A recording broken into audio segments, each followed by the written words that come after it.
55-year-old Otieno Gerald Kajwang's body arrived at the Lee Funeral Home early Wednesday morning. Waiting for his body were hundreds of mourners who thronged the funeral home. News of his death had already travelled far and wide.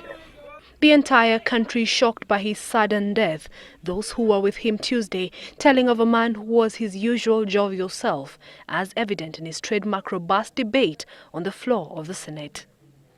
This curfew, has anybody come here to explain to us why it should be extended, why it was even necessary in the first place for so long? For 15 minutes, he articulated his thoughts on the country's state of security, what fellow senators have described as his most passionate and eloquent address on the floor of the Senate. Community policing is something I don't understand. I just see some policemen dancing with some community elders. But eventually it dies because it is not anchored on any law. Those of my colleagues like Jim Orengo is here and Bone Khalwale can tell you, probably that was Kajwang's best speech in the Senate. We didn't know that he was making his last. When I was leaving the chamber, I think actually he was the last person I greeted, because I walked across the chamber and sat next to him, and we had a conversation for about 10 minutes. He was in a very, very jovial mood. Kajwang died at around 11:30 p.m. after suspected cardiac arrest. He had been rushed to the Mater Hospital in Nairobi after complaining of severe chest pains. I'm overwhelmed by the condolences that we are receiving from the members of public.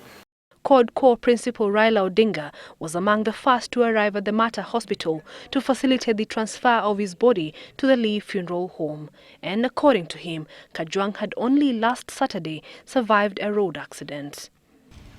The people who were with him on Sunday, he was also in fairly sound physical condition. After his address at the Senate, Kajwang is said to have proceeded to the National Assembly, where he had drinks with fellow politicians before proceeding home at 8 p.m. I mean, it's one of those stories you hear and you just don't want to believe. President Uhuru Kenyatta eulogized Kajwang as a man who he said will be remembered as an eloquent debater, a patriot, an energetic, jovial, and an extremely pleasant person to deal with. Leaders from across the political divide who converged at the Lee Funeral Home, all taken aback by his sudden death. We shall definitely miss Otieno Kajwang. Without Kajwang, politics is gone. He was a jovial, happy man. Whatever he said it from his heart. A Senate committee will be formed to handle the burial plans. Esther Kahumbi, Citizen Business Center.